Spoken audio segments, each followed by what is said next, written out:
calls here, but I wanted to get back into doing some of these calls, especially with the time that we're in right now, which is a little bit uncertain. You can always be sure that this wholesaling group is always going to be here trying to bring you the best possible information, no matter what kind of market we're in, because frankly, my wholesaling group, Wholesaling Houses Full Time, and I mentioned this in a call before, was actually called Wholesaling Houses in a Recession. That's when it got started in 2008. And then when I went full time, actually during that time of the recession, I changed the name of the group to Wholesaling Houses Full Time. And so all throughout that process, I've been meeting different investors and that have come into the group, and just like the one that I've got here with me, who is Rick Ginn. So super glad that you're able to join us here. How are you doing, man? I'm doing great. I appreciate you having me on, Alex. So it's going to be an interesting conversation today. Yeah, it absolutely is. I mean, this is something that none of us have really ever encountered before, what's going on in the market. Also, before we get into the meat of it, I just want to make sure people can hear us. So I'm going to check on the phone here. Can you guys comment below that you can hear, that you're here, all that good stuff? And that way we can continue this and make sure it's being heard and recorded. So somebody, okay, I see it here. Okay, good. We are live. So glad to have each and every one with you here. We've got Rick Ginn. We're kind of going to be talking about real estate market cycles, right? Because let's kind of lay out what has been going on since 2015 and on, right? That's kind of been, everybody's been kind of riding the wave of success. It's like, wow, money's everywhere. Real estate is great. Buyers are buying, right? I mean, go ahead, run with that. So 2015 to present day, let's say even a week ago, right? I've got to be honest with you. It's been predictable, which is actually kind of uncommon. And I kind of saw some of that coming, but from 2015 to 2020, the only difference we've had is it just ramped up a little bit more. So let's take an example. Most people start out with the simplicity of a simple direct mail campaign. That's how I started even way back when, but it still works today. And what happened is we'd spend X amount of dollars, we get results, spend our marketing dollars, figure out your ROI, and I got this figured out. And then we threw in cold calling, love it. It was phenomenal, and sellers were like, okay, that's cool. And then we figured out how to do these automated dialers. And so what I'm telling you is we just kept ramping it up. And then we threw in SMS, and then we did RVM. And the only thing that stopped us was any type of legislation, like in the state of Florida, on some of this disruptive marketing. So I mean, to be honest, we've all been geniuses, and we've been really good at creating systems and creating these machines. And we have the most complicated, advanced CRMs ever now. And we know how to spend our marketing dollars. I can pick up and click a button with any vendor and literally drop. I can drop 10,000 RVMs. I can send out 30,000 SMSs. I can send out 20,000 mailers. And we created a business, and some of us have offices, some of us have staff. We definitely all have people that help us out. And the only thing we've complained about is, oh my God, it's a little bit harder, and like there's more people competing for the same properties. And I've experienced all that up to even last week. And I've always thought we're just a little bit faster, a little bit quicker, and we just learn what to say a little bit better. And that's up to date. Would you agree at this point? That's been our biggest problem over the last year. Oh, absolutely. I mean, the competition is heated up. Everybody's getting into the game. Like I said, I think I posted in the Facebook group the other day, you know, when you're getting a haircut and your barber is telling you about a house he flipped, right? Yeah. Your barber is a wholesaler. You know, the market's on fire at that point. So it's incredible, the opportunity. And it is a great opportunity for anybody who understands how to use real estate marketing and contracts to generate large sums of cash. It's a great tool, and it still is a great tool. Also, the biggest difference is the technology in the last 5 years for us just to communicate like this has been amazing, because instead of taking years to learn it, like you can be up and running, like honestly, in 7 days with like, hey, if I partner up with Alex, or I partner up with Joe, or I partner up with this guy, like you can actually go out marketing and put people and work together. Like when I started, man, like none of that was available. Like we did a lot of deep dive before we started. So well, let's talk about that. So like, how did you get into real estate? When did you get the bug? How long ago was that? Well, I worked in corporate America for 12 years. What did you sell? I was in the what do they call it? The management training program for enterprise leasing, also known as enterprise rent-a-car, out of their headquarters over in St. Louis, Missouri. And then okay. So I got a college degree, and I figured nobody else would. At the time, you had to be like a salesman, and so they started you from the ground up. And basically, I would wear a suit, and it's hot in South Florida, as you guys know. So you always had to wear a tie. They had this code, and then the idea was to work your way up the corporate ladder. And there were some people making some good money at the time, but I mean, you'd work 12-hour days, and you'd be out there vacuuming a car out in a suit, and then you had to learn how to sell to the customer. But they did teach me about P&Ls, kind of how to lead a team. And I did that for 11 years. And I worked all the way from Miami. And then they moved me like 130 miles north. And then out of nowhere, they told me I had to negotiate like commercial leases, and I was clueless. So I had to learn how to really talk about real estate. But the real bulb that went off in my head is I didn't have any kids at the time. And I told my house, so we'd move in a house, and my company had a deal where they'd buy it for like market price. Like they would do a contract where they did the realtor, they pay all my moving expenses. So I wound up doing 9 houses. I made much more money in the house than I did working 70, 80 hours a week. Wow. And I'm like, I kept telling my wife, I go, man, so the last few houses we bought, I go, don't even unpack the boxes.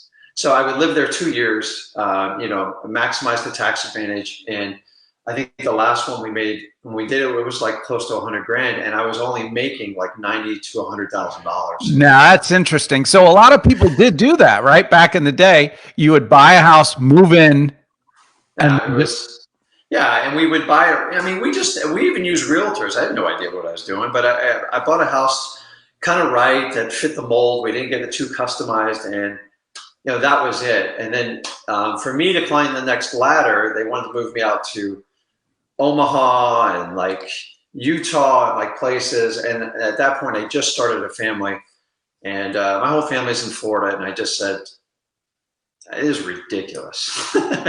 Like I got to start figuring stuff out. And then, we had a lot of things going on in our company, and I just decided I could let me go out and see how I can change my life. And I actually wound up, I heard a radio ad, and it's just the cheesiest ad. And I told my wife about it, and we went to like a seminar, and I paid an ungodly amount of money to a guru, and really didn't teach me much, but I took a leap of faith, and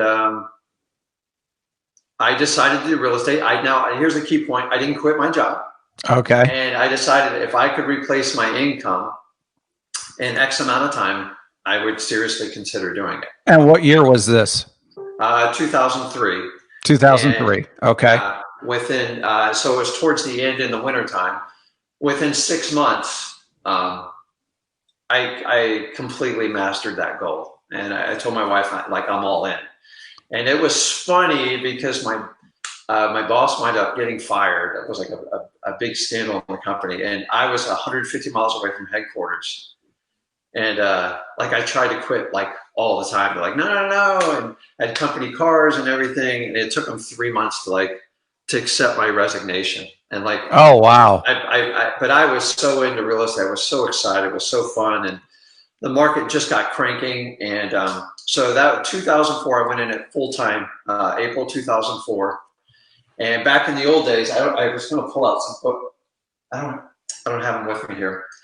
We didn't have list source and all this other stuff. So we'd go down to the county, we'd print out big fat books, and then we would highlight them, and then we would do the mailers, and it was wow. But here's the difference, though. Here was the difference between now and then.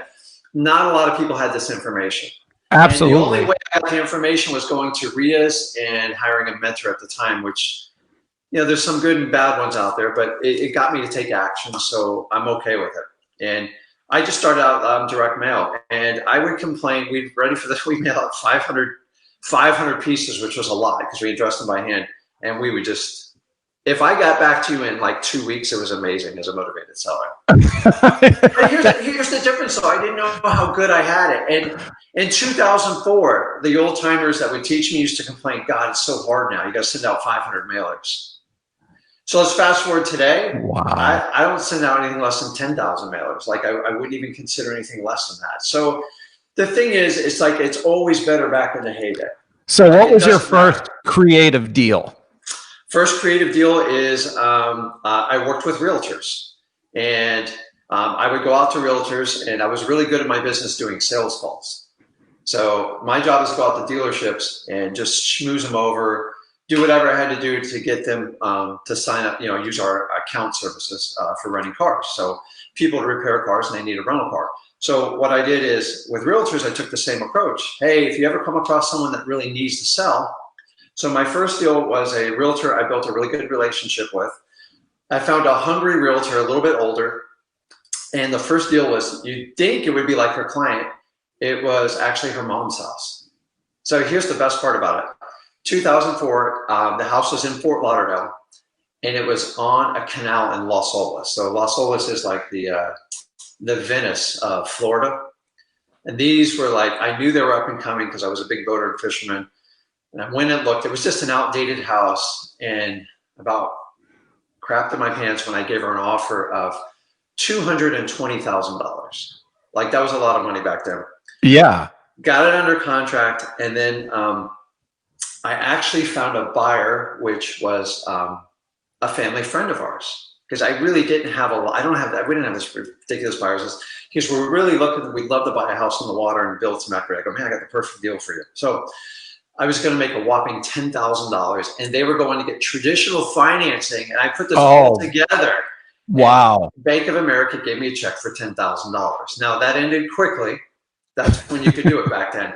And yeah. I mean, I was blown away, and I just did that through doing a sales call and connecting, telling people what I did. That was I mean, you could definitely use the same exact skills for sales. In fact, I say most salespeople do really well in this business because instead of, for me, it was security systems. Instead of selling, a security system for $97, you add a few zeros and you're selling a house for $97,000. Yeah. And making that much more money, right? So that was your first creative deal. Then going from 04 to 08, what did that look like? So like try to frame that around the idea of what it looked like from here, from us going from like 14 to 20, if you will, from now going from 04 to 08, from when the bottom fell out in 08. So I knew I had a really good skill set at talking to people. Like, I always build amazing rapport and I connect with them. So I just had to go figure out the business part. So I started with some really old school mentors, but I had to figure out how to past my sphere of influence, my SOI, how can I turn this into business? And direct mail was really cheap at the time, and it was highly effective, but I was scared to death. So I pulled a list of everybody who was we just did absentee owner and people that were free and clear. That was like a brilliant math. Yeah. And we actually, so my marketing trick back then was to, we just printed out a piece of paper, threw it in the copier. Everyone got the same ad copy. And then on the outside, we hand addressed the envelope. That was like my big secret. And I had a much better open rate. And we did it for a while in house, and then I about killed our neighbor next door, a little old lady, and gave her arthritis. And we just started doing that. And then all of a sudden the phones were ringing off the hook. I was, and really for that entire time, I did all the appointments.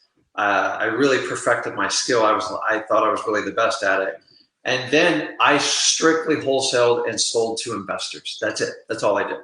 So you're just straight up wholesaling, not doing any rehabbing or anything like that. It was just strictly contract, flip the contract, or did you even close on it and then you would sell it directly? 95% was assignment because it was easy.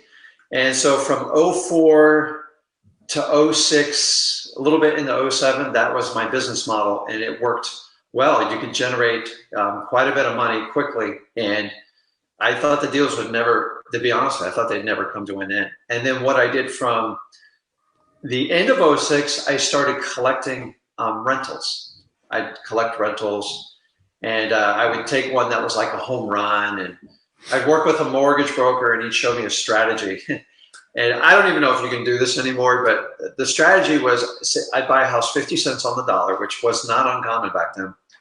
And then basically I would buy it. I'd have somebody else fund it through, it was basically private money, hard money. Sure. And then I would take it to my mortgage broker. Within 90 days, we would refi it. I'd pull out $30,000 cash, and then I'd already have a renter in there, and then I'd be making $200 to $300 in cash flow. Okay. And, Gotcha. And so I did it till they said I couldn't do it anymore.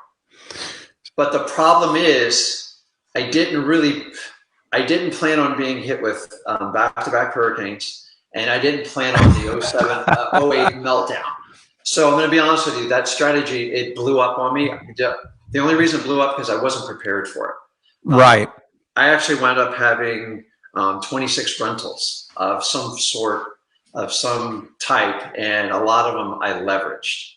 And I didn't understand any type of creative financing. I didn't understand the lease option, never heard of it back then.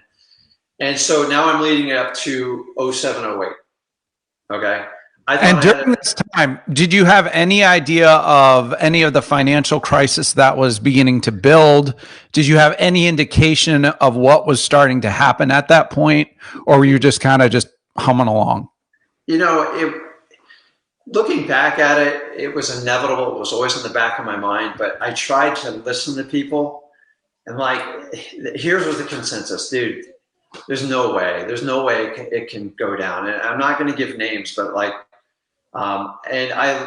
what I should have learned from is look at the data and trust some of your instinct, and don't rely on other people's opinion completely. Because what I found out was those who were positioned correctly could make whatever guesses they want, because it most likely wasn't going to affect them. So I was naive. I was over leveraged, and it blew up. So here's the one wild card.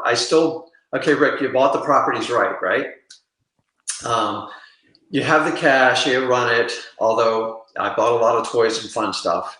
I actually, I had a vacation home right next to the beach. I had all sorts of stuff. So in a 1 year span, while the market was trying to adjust before the big news hit, my beach rental, they decided, it was like a townhome. They decided you couldn't do rentals there anymore. And I had a lot of money tied up into that, and it massively affected the value. And I just fully rehabbed that. And then the other one is everybody wanted to negotiate their rents as soon as we had an issue in our market. So in my town, 85% of the workforce is service oriented, meaning waiters, construction, service industry stuff. Yeah. And that's it. And what happened is, people weren't going out to eat as much. And this happened steadily. Really, it was really a 2 year window. It wasn't like you're seeing like the massive crash now. It took a long time for everything to happen. And it ate me up. It took me 2.5 years to wind down all my rentals. I gave up between. So our rental rates at the time, a 322, which is our cookie cutter, and this is what I didn't forecast. They were renting for $1,300. The rent went down to $600. Wow, Because 50%. yeah, we had, so And what time, what year was that, this at this point when you were seeing these rental? so the peak was in the beginning of 2008, and then really in 16 months, the rent war started. So what happened is there was a ton of vacancy. So you know how people list like MLS, the problem is they keep listing higher and higher competition. Right. The opposite happens in the rental market. It's like, okay, I need a renter in there, like I'm bleeding. And so everyone throw in, I typically have to throw in 2-3 months, no security deposit. It got dangerous. And I'm the worst landlord you'll ever meet in your life. So when you stop taking security deposits, you're screwing yourself in the long run. And I had somebody helping me manage the properties. It blew up on me, and I just threw in the towel. It got out of control. So let's talk about this from a wholesaling standpoint, right? Yeah. So right now, what we're seeing with coronavirus and everything that's going on with that, people are wondering right now what's going to happen to sellers and what's going to happen to buyers, because the concern is, well, yeah, I can get all the sellers I want, and maybe sellers are getting more motivated, right? However, I still have to offload these if I'm strictly wholesaling. And guys that are on here with us now, feel free to comment your questions below. We'll address them when we get to the end of the call here. But if you hear something and it rings a bell and you got a question about it, type it below and we'll address it. But what we're talking about now is Rick has, starting from 2003, going into 2008, where that last crash was, and now as we're going from 2009 into 2020 and trying to find some similarities in there to give you guys just kind of an idea of what's going on with that, just something that you can kind of model after a little bit, right? But when did you see, Rick, the difference of the sellers starting to come to reality or not come to reality, and then buyers who are kind of like crossing their arms saying, okay, yeah, instead of, oh, I need a deal, get me a deal, to that deal's not good enough for me. So here's the difference is when a market, as we've been into this point, been shooting up, what does every seller think? They think, well, I get 10 postcards, and if you're lucky enough, I'll call you and I'll take the highest and best bid. Actually, in the last 6 months, I've seen it worse than I've ever seen it. And I would never wish this type of... it's like a Rolodex of postcards, right? They're like... So let me go back to 2008. The news hit. There was a switch in administration. They cut interest rates to zero, and the stock market just crashed. And so real estate it never crashes overnight. It has nothing to... Right. The stock market will tell you the level of fear in the market. So it just used as a fear indicator. It's not indicative of what things are actually worth. So real estate, everyone's like, well, how's it going to affect it? Like, we've waited a week just to even have a conversation like this. I started thinking about this really 2 weeks ago. So it takes time for data to get to the market. So how do they get data? They're going to get them from realtors mostly. Realtors and title companies, if you guys don't have really strong relationships with them, they're going to tell you what the heck is going on. So they're used to these prices just shooting up. So if you think they're just going to shoot down overnight, they're not. It will take sellers time. And I don't mean to scare people, but in 2008, and I'm going from previous data, and we are not in a 2008. It took 2 years for sellers to accept, I'm waving the white flag, I'm done. Right. It took 2 years. Yeah. So what do you do for 2 years? And that was the real problem. And then the thing that I struggled with the most is the problem is we've all been in an environment where we've, buyer, right? What have you done for me lately? Highest, best bid. Come on, cash only. Don't look at the property. Close your eyes. Just buy it. Don't worry about the fire damage. And I get people buying properties like that, and I use realtors for it, but I promise you that game has changed. That game is actually, if you have a buyer right now, do whatever you got to do to finish your deal. Do you really think so? I mean, just with the little blip of this week or whatever it's been that has set off of like, this is the here on out going, this is going to be different, or is this going to kind of hiccup and then just pick off as business as usual, in your opinion? Although you're not a financial expert, right? Just going from your own personal experience. If I had a crystal ball, so I don't want to do something irresponsible and tell you. So what we're trying to figure out is, I think the one question we're all trying to figure out, is this a 6-month blip or is it a full blown on recession? Right. And there's so many factors that I have no idea, because I have no data. It depends on like how many people actually get infected with this disease. You saw how people reacted when Tom Hanks had it. I thought that was going to bring the stock market down alone. Really? People just because of Tom. Because it felt real, like, holy crap. Now, I don't want anyone to be infected. This is the last thing I'd ever want to happen. I was always waiting for a market correction, but to me, this is the worst way to do it. This is the worst way. So the question is it 6 months or is it a full-on 3-4 year recession? Now, it's interesting you say, is it 6 months, right? Why not 6 weeks? Why not 3 weeks? You automatically jumped to, is it 6 months or longer? Why the longer? Because real estate always has a lagging effect. So we're really kind of 2 weeks into it. Right. And we haven't even gotten near the peak. So now you're talking, the biggest thing you got to understand is the people that we service and we help out is, if they can't get I don't know the stats, but you should research in your local market how much of your employment is by local servicing company. Now, if you're in a big metro area, it's going to be a little bit different, but I'm in a very service-oriented community. When those people can't get their tips anymore, their boss can't make payroll, think about all the commercial rents and the offices. It's just going to have a huge spiral effect.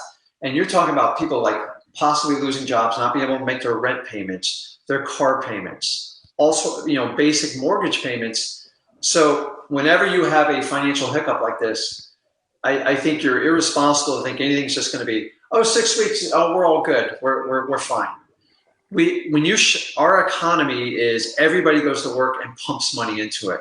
We have never had an event where we basically shut down 80 to 90% of the economy. I don't know what the numbers is. I don't know if that's the right stat, but that's my problem. And what happened is people make shifts. People, sometimes they'll move back in with mom and dad to save money. What's going to happen with the courts with foreclosures? Are they going to, like, I got lawyers telling me, that court cases are being canceled, and you've seen cities where they have rent controls or like eviction stuff. And I saw Jeff Watson posted something today. He's offering half off rent to his renters just to make sure he gets his rent this month. No way. Really? Yeah, look at Jay's. I'm like, so this is like, oh God, you got to be, I don't have a crystal ball. I think, sure. So what else do we have coming up? We have an election year. And so there's always uncertainty now. And, if we shift administrations, which is a possibility, then this could easily go. This isn't a political debate, but right. Whenever you shift administrations, policies get shifted. So if we had a blip and it turns into a shift in politics, then it could easily go into like a recession. I don't have a crystal ball on that. Right. The problem is we make a lot of long-term plays in real estate, and that's my shift. But deals do you have pending right now? So I think we've covered kind of like where you came from real estate wise. Move forward. Now, do you have a bunch of deals that are pending right now with funding and stuff like that, as far as people getting loans, buying your properties and things like that? Or what does that look like for you? I've been really fortunate and somewhat lucky. I'm not going to tell you this happened always by design, but like I literally sold our last 4 properties like last week, and I had 2 like on the edge, like I don't know if I'm going to move forward. Luckily, I had a really strong contract with a non-refundable deposit, and they moved forward because I had a really good relationship. I had realtors involved. Literally sold properties and things. Mm-hmm. So how do we as real estate investors point of where we're at, right? So we are where we are right now. There's no denying that, right? Mm-hmm. So how do we as real estate investors move forward? Now, do you have a bunch of deals that are pending right now with funding and stuff like that, as far as people getting loans, buying your properties and things like that? Or what does that look like for you? I've been really fortunate and somewhat lucky. I'm not going to tell you this happened always by design, but like I literally sold our last 4 properties like last week, and I had 2 like on the edge, like I don't know if I'm going to move forward. Luckily, I had a really strong contract with a non-refundable deposit, and they moved forward because I had a really good relationship. I had realtors involved on both sides, and I had a title company. So it wasn't like I paid a premium for this and I let them like sell it and do it. It's just business. Right. So I've been in kind of pretty much a sell mode for 2 years. I do have pending contracts. We are in the process of talking through them and evaluating what the best decision is for everybody involved. It's not always about price with me. Like there's people, if you make commitments to that are depending on you, you can't just have an excuse to duck out, but you do have to take the economic environment in mind. As I was telling you earlier, we had a deal where they were asking 300 and they had multiple people bidding up to 260, 290. And when this thing hit, I came out with them and we offered them 150. I'm like, take it or leave it. Like, and that's with the realtors. And they didn't tell me very kind words. And at the end, they were like, okay, we need to get this thing going. Like we tried and tried and tried. And so like, I did a whole video on the property. It's really, really funny, but it's like, now before I was ready to pay 225. Right. Would have been good. Now, like at 150, if I buy it, I can ride it out for a year. It's a beautiful Stewart property with 3 acres. It's like a no-brainer. I would use the land myself for storage. So my buying criteria is completely changed. And so how do you market going forward now? Are you sending out marketing? Are you, texting? Are you calling? What are you doing going forward at this point? Right now, it's strictly follow-ups. There's no point engaging new marketing when you don't even know quite what you're marketing for. To me, it's suicide. Interesting. Well, because you're basing your marketing over the last probably 5 years of success, the rules have changed. So like if you're strictly a wholesaler, which I don't have a problem, I started out with that. From 2008 to 2010, brutal, because it was really hard to sell. Because here's what happens if you do get a huge correction and it winds up being a long-term, the buyers change. You know who your buyers wind up being, Alex? Who? Big time cash landlords. You know the guys that own 100 properties? You ever try to buy a property from one of those guys? You can't. It's painful. And they're gonna beat the crap out of you on a wholesale deal. And that's a great question, right? Or great knowing that, right? Because that's who we need to find if you are strictly wholesaling at this point, those are the buyers you need to find, right? So here's the key is, I said, we've been running so fast with, I got 500 buyers in my cash base. Listen, if you've been guilty of not building relationships with buyers, now's the time to do it. You got some time on your hands. Pick up the phone. I sound like, was it Jordan Belfort on Wall Street? Pick up the phone and dial. Pick up the phone. I'm telling you, because if you don't have a relation, this is where the relationship works for you. In the other market, to agree, it worked against you. I get it. But I'm telling you, that's an interesting situation, right? So the question is, what got me through 2008 to 2010 other than my faith? Because it was a really challenging time. I learned that I couldn't just wholesale anymore. I was a dead man walking. And then I learned how to do some creative financing. I was still clueless. I went out and got partners. I didn't do it on my own. And then I adapted. So I listened to the customers. How did I listen to customers? I had relationships with my buyers. I had with the sellers and the follow-ups. Realtors. I mean, they are an instant connection. They're actually a free lead. They just want the deal to go through to get their commission. And then title companies. Guys, if you have not gone by and visited your title company, I wouldn't call them. I would go by and they're going to tell you really quick what's going on in the market. Bring up some toilet paper. Yeah, you might get pummeled when you walk in. But they got 50, 60 deals going on at any time. And a lot of times you could swoop in and help somebody out. It might not be right now, but these things reset. But they're going to tell you what's going on. And that's how from 08 to 2011, I figured everybody was upside down. That's all I ever heard about. And then I figured out how to do, short sale flips. I was scared to death. I had nothing to do. But when I figured it out and we unveiled that they're really just options for the future, it was like the Wild West. And then it eventually, what happens is, so here's what buyers do is they, just like the stock market, they want to wait till they see the bottom and see some sort of steady creep up. And then you can go back a little bit to the old school method, which we're doing. But in a down market, if you don't have a relationship with them and you don't know exactly what they want to buy, what are you going to market for? Oh, distressed asset. Okay. So from 08 to 10, our average price in like Port St. Lucie was $240,000. It went all the way down to low $100,000 for those types of houses. So we never knew. So we had to basically option everything we bought. And then if we had a relationship with a buyer, which were really salty landlords that were really rough on you, and you had to like take them to lunch and actually get to know them, because they didn't have a lot of people basically selling to them. But back then we could go on MLS and buy whatever you want, and so could he. So what does he need a wholesaler for? Exactly. Exactly.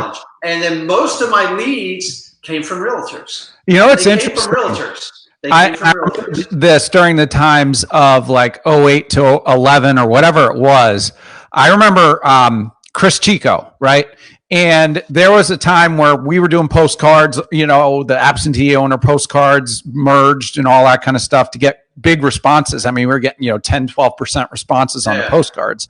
But I remember when it got to that level of between 08 and 11 or wherever it was, somewhere around there, it became to the point it made no sense to market because the REOs that you could get it just made no sense, right? Because the REOs were there for the picking, and it was really, really difficult to get deals cheaper than the REOs that were listed because of just where the market was. Do you remember that? Is that I flipped REOs. I worked with Rob Swanson and some of his trainings, and but it's so and that's different too. Yeah. So short sales were the Wild West. There was no deed restrictions. You could slip any buyer you want. You didn't have to do a proof of funds. So we would go out and have 40 or 50 of them lined up. It was exciting. And then we did REOs, and there was a lot of little tricks of the trade. But like going fast forward now, short sales and REOs, the whole game's changed. And REOs, that's at the very end of the market. It's not going to help you in the beginning because you absolutely. You're right about that. That's a good point. If you think you're going to just flip REOs short and REOs right off the bat, they come at the very end. They're actually very competitive, and the rules have changed. A lot of them have deed restrictions, just like short sales. So let's talk about you, because you see people in the groups, my group, other people's groups, their own page, they're like, oh yeah, the opportunity is coming. This is so great. We're going to make so much money. A lot of almost like vitriolic speeches that are going on out there and cocky somewhat, right? So how would you address, or how would you handle that kind of response going forward? Like people are thinking, this is going to be a great time of opportunity and they're going to make so much money. And, there's going to be all these motivated sellers and all this kind of thing. Yes, there is going to be opportunity, right? But we have to look at it a little bit differently than just like, this is going to be windfalls of money and all this kind of thing. Would you agree with that? I agree. So I walked back to in 08. And I remember, there's going to be a massive opportunity. The difference is now, remember, Facebook is pretty new. I think it came out in 06, 07. And us old timers that use Facebook. So you didn't have any of the proclamations, the declarations. I can tell you this: everything's going to take time to work out in the real estate market, and I would only take. I just be careful on what advice you take. So we're so quick to go, okay, Chris Chico's doing this amazing, I'm going to copy it. Alex doing this amazing thing. Rick's doing this amazing thing. I'm just going to copy it and do it. You can't do that with the current market advice because none of us, we don't know the outcome. I say 6 months because I'm trying to be optimistic. I really am. I think it takes time. Remember, if you thought you're going to attack short sales, they'll take a year to work out because the valuations have to come down. REO flips, they'll take a year or two because they actually have that's an end of a cycle type thing because it takes a while to get there. So listen, it's, you know what, just make your declarations, whatever you want to do. And these times, the best way to make money is to find a way to help people. So whenever any type of marketing base you do is if you can center around like, how can I help you during this time? So like a lot of things we did back in short sales is like, you know, we have 7 ways you can keep your home. And they were correct ways. One of them was my way, but I gave them 6 other options. But the biggest thing you have to do right now is you got to work on yourself, meaning you've got to get your finances in order because I was going to get to that. Like, so how are you getting your finances in order? What does that look like? Are you cutting back on spending? Are you trying to save as, you know, cash out of your deal so you can be cash heavy? What does that look like? So I'm in a little bit different position. So number one, first most, I flip real estate. That's what I do. Okay. I do teach people how to do it, but my primary objective has always been going 16 years flipping real estate. So I've survived the worst of the worst. And here's what I can tell you. I was not prepared from 08 to 10. I did whatever I had to do. I actually tried to buy a business to buy cash. So it was my biggest mistake ever. Don't do that. So the first thing that's going to happen is you've got to understand you're going to run in the red. I don't care if you haven't accepted that, you're not running a business, you're going to be out really quick. What do I mean by running the red? The income's going to be hurt. So if I had a deal on the table right now, which I told you I just finished them up and I'm in the process of working on other deals, but we're very flexible to make sure we're going to have buyers for it, is make sure you do whatever you have to do to take it to the finish line. So if you have a deal and you got to pay a closing cost to make it work, I would just do it. Do it. I'm telling you, this is not the time to negotiate on the back end because they're in a good position, and that's the reality of it.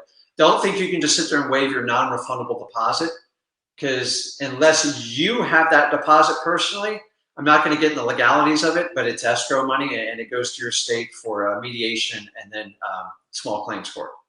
I know that one. So go through, and don't do this by yourself. If you got a partner, a wife, go through your expenses and what you know. If you put it in front of you, it's not as fearful. So don't make any major decisions, and for God's sakes, do not, whenever there's turmoil like this, do not sign for a personal loan. That was the rules after I got out from OA. I go, I'm not signing because I had 26 houses and it took forever to unwind it. I decided I'm not going to sign for any more personal debt. It didn't mean I wasn't going to buy, but I wasn't going to buy any other houses under my personal name and put my butt out there like that because it was too. Do you think landlords are safe during this time with all their cash flow that they've built up over these last few years with these houses? Like so that's I think safe. So if you do a month-to-month deal because you're looking to sell your property, you're going to put your renter in a little bit better position to negotiate with you. I would be flexible. If you have a lease that's coming up, nobody likes uncertainty.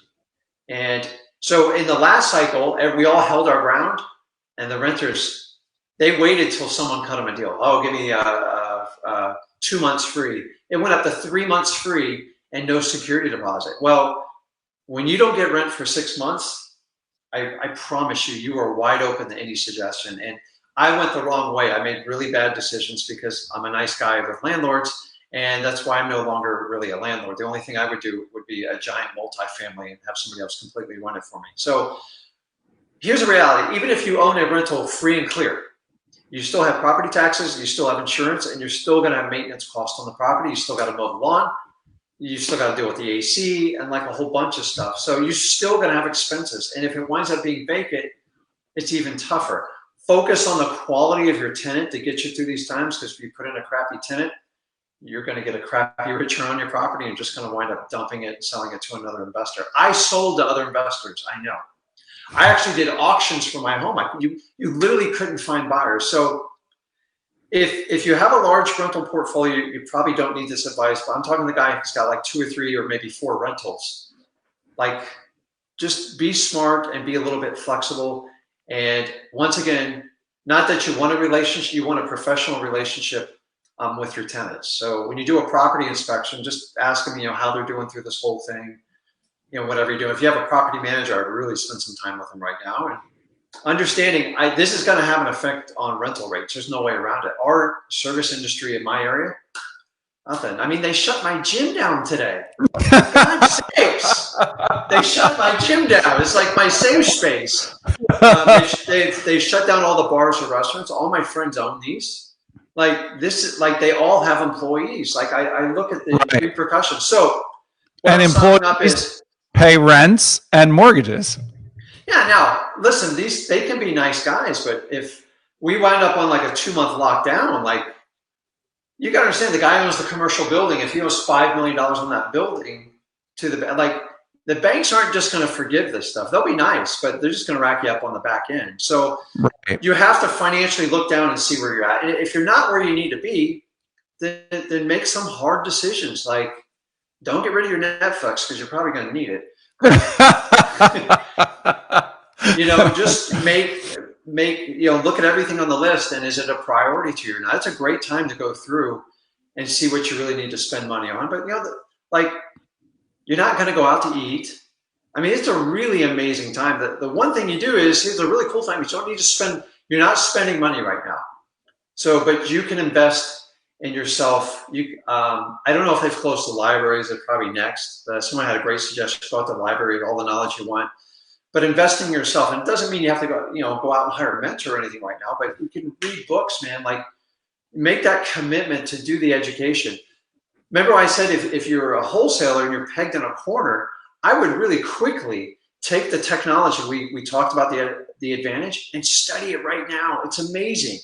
Any type of creative financing would be amazing to learn right now. Lease options, subject twos. I mean, there's so many experts out there. But so what's interesting, you say subject twos. You have to be really careful with subject twos right now, especially if you're in a rent rate fluctuation type thing. But we're not, go out and try to do subject twos on properties just because they can, with minimal cash flow, because not minimal cash flow, I shouldn't say that, with minimal equity, because they think they see cash flow that they think is there, right? You have to buy something that makes sense. And I'm not going to take this whole broadcast, but right now you can partner up with people. Like, maybe you're working on people in your follow-up, and they're open to some sort of creative suggestions or a subject to, the cash flow's got to be there. The last thing you need to do is take on debt that you're going to go upside down on, and it'll put you in a bad position, puts them in a bad position. There's rules to that part of the game. But the nice thing is, if you want to, you go back to the Carlton sheets, for $4.69 on eBay right now, you can get this entire course. Hey! It's like a book, $4.69. And I got to tell you, the really cool part about some of these strategies is go back to fundamentals of real estate. That's all you got to do. So whenever things get out of whack like this, if you go back to fundamentals, don't get overly crazy. Don't go nuts. Carlton sheets, anything with Peter Conte, how to buy houses, no money down. They're all based on cash flow strategies, but it's not a perfect fit for everyone. And right. This isn't the platform that you should do it. The thing is, you have time right now. So given the your tool chest. And what's interesting is that a lot of people, right, like for the last 13 to now, have been like, man, we're gonna blow forward with these huge volume businesses and push forward, and we're gonna make all this money, right? And the net, I mean, the gross is really high, but the net is really, is okay, right? At this point, I think a lot of people, people are asking, what type of advice can we give to a new wholesaler? And right now, for me, I would not say that we're looking to like blow through with this huge business, right? But a way, I mean, for a lot of people that are home now because they're not working, right? Yeah. Right now, figuring out the way to make that extra cash flow without having all the crazy expenses of a huge business, you know, because there are buyers that are still buying. There just are.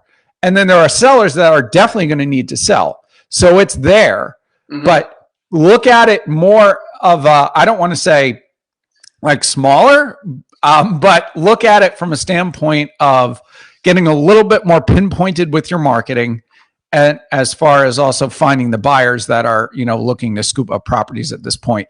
I would say there might be a little bit of a lag, if you will, from the point of buyers where they might be like, okay, we're not sure what's happening just yet. That might be a few weeks, right?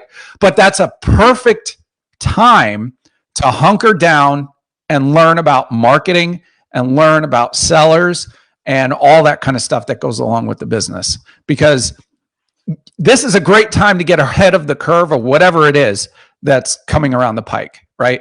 Sellers will always need to sell. They will. And buyers will always look to buy. And we're hoping from 2008 to really 2009, there wasn't a lot of activity and it was a struggle, but I'll give you some good news here. The pent-up demand was awesome afterwards. It really led us up to, it really started from 2011, like the buyers just started really coming. And then 2012, I go, we might have something here. And then we took this rocket ship. Amazing systems. Education was never better than it was. But go back to the fundamentals. Like, it's okay to meet with your buyer and sellers. Like we've all, I get people I got to get an acquisitions person. I'm like, how many leads do you have? Like, honestly, I've always preached. I've been doing this 16 years. I know you've been doing a long time. I run with a small lean team because the swell up, swell down, it takes a long time to unwind a big business. And people, I've just learned over the years, if you run a small lean team, so thank God I have a virtual business, okay? And I've had plenty of office. I still have an office, but a virtual business allows me the flexibility to work with people without the massive, my biggest overhead is always going to be my marketing. Yes. And then what I spend on self-development. Past that, so let's give some tips. The biggest thing I would do, if you're an existing wholesaler and you've been in the business really, say, in the last 6 months to a year or two, I'd go re-solidify every relationship. And if you got multiple people on your team, break it down. You deal with the buyers, I deal with the sellers, and then I'll go visit the title companies. And my guys, get a massive campaign and go out there and talk to every realtor, because they're all going to, they'll be the last ones to figure this out, but they got to get the message out to their sellers. Like, there'll be a time where those properties can't be wholesaled, but there'll be a time where you might have the opportunity for a subject to or save a deal. And then it's a simple pitch. You just got to go out there and learn it. So relationships are everything. Mortgage brokers, find out ways people can buy properties and understand, you know, what is it like? Do you even understand what 0% interest rate means? Do you know what it equates to a 30-year mortgage right now? People actually don't know that. They're like, mortgage rates are 0.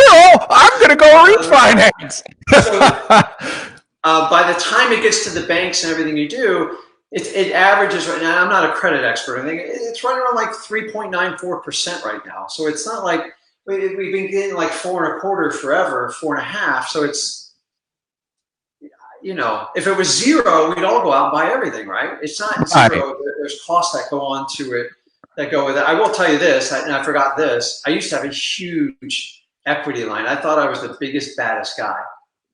Got taken away in one day. I got called on it. Wow. I had money on it. I had properties on it.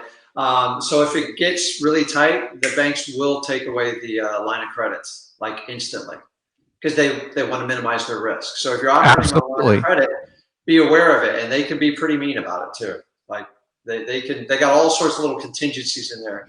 You just one payment. It's like a due on sale clause. So I got to tell you, the relationships It's everything. Title companies, they've got the pulse on like 50 deals, and they'll tell you if you have a relationship of those 50 deals, what percentage are actually closing, what percentage are being renegotiated. So having a local pulse on your market, it's absolutely everything. Your buyers, your title companies, your mortgage brokers, like go out and spend time. Now, I know this is a social distancing thing, but like I'm not telling you to meet in a room of 100 people. It's like 1 or 2 people. And by the way, if you haven't established a relationship, you can probably do this over the phone. But this is where when you when you hung out with somebody after a closing and you talked to them and you got to know them, this is where the payoff comes. And with the biggest shift's going to be with your buyers. If this winds up being what we think it might be, I have no idea. You've got to be careful because the new buyer, the guy who comes in, owns 100 properties. He's the most difficult man or woman you ever want to deal with. And I experienced that. I was in shock. And you know what their biggest thing is? That you know how they guide you? They want to turn you into an employee. And I know they want to know exactly how much you're making per transaction. Yeah. So if you have a really good relationship with your title company, there's ways to protect you on that part. Go, listen, I'm only making $3,000, and in the reality, you could be making $30,000. So, but they're very sophisticated buyers, and they're going to treat you a little bit like a realtor. And I was in shock. That's a great tip, right, guys? So if you've been in this business for any length of time and you've actually completed transactions, just call your buyers up and talk to them and see how they are feeling. Take their temperature, if you will, not for COVID, right? But just take their temperature and see where they're at in the market. You know, how are they feeling? What are they thinking? Hey, are you looking for anything? Are you gonna, and just get a general idea of what they're thinking, because I can guarantee you if they're thinking something, it's probably going on down the line with other people. So that's definitely not a bad tip at all. What I would say, guys, going forward with this, Rick, as far as finding out more about you, Rick, where can they go do that if they want to do that? Real simple. You go on Facebook. I have a group on there, Flip with Rick. You can go on my YouTube channel. And what I do is I walk people through pretty much every deal I did. Actually, we did one this weekend where I had to renegotiate the whole thing. And it's really cool because there was it was a realtor open house. He said it was full of like crack needles, and then an alligator came up to us. I go, you realize I got crack needles and alligator, and we got to be a first. $300,000 down to $150,000, and just walk. I like to walk through deals because that's how I learn, and I like to be out there like doing deals. So look me up, Flip with Rick. You go on YouTube or Facebook easily with it. No, that's awesome. And guys, what I will say as well in a parting fashion here is that if you need help walking through this time, right, I have a coaching and mentoring implementation program. I'm not promising or have never promised to make anybody rich or blow up your business or do anything crazy like that. But if you want to have some experience on your side or be able to reach out to me and ask, hey, Alex, what should I do? Or, you've got deals that you're working on and you're not sure about them, or you're just trying to figure out what to do to get started. I'm going to drop a link and you can check that out and you can apply. And if it's something that you're interested in, we'll see if it's a fit. And if not, no big deal. So I'm here to help you guys out. If you want to have somebody in your corner that's been through a few different market cycles, because I've been in, since 2004 as well. I've seen it come up, I've seen it come down, and here we are now, in 2020 watching what's happening here. But Rick, I do appreciate you taking the time to join us, sharing your knowledge and your experience. And guys, be on the lookout in the group. We've got some other really awesome people in the real estate industry that have been around for quite some time. I believe we've got John Alexander coming up. We've got Rob Swanson. We've got Jason Medley from the Collective Genius. Josh Cantwell and I'm working on getting Ron LeGrand as well. So we're going to have a lot of really cool people on that really know what's going on, or not really know what's going on, but have experienced this type of thing before, that can give us some really good insight. And if you guys have any questions, just you can hit me up on Facebook. We're all here to help you out because if we have a service mentality, we can figure this out together. And nobody has the exact answer, so listen as much as you can. And Alex's site is a great tool. So thank you. Awesome. Thanks, Rick. We'll see you guys later. See you Bye. guys. Thanks.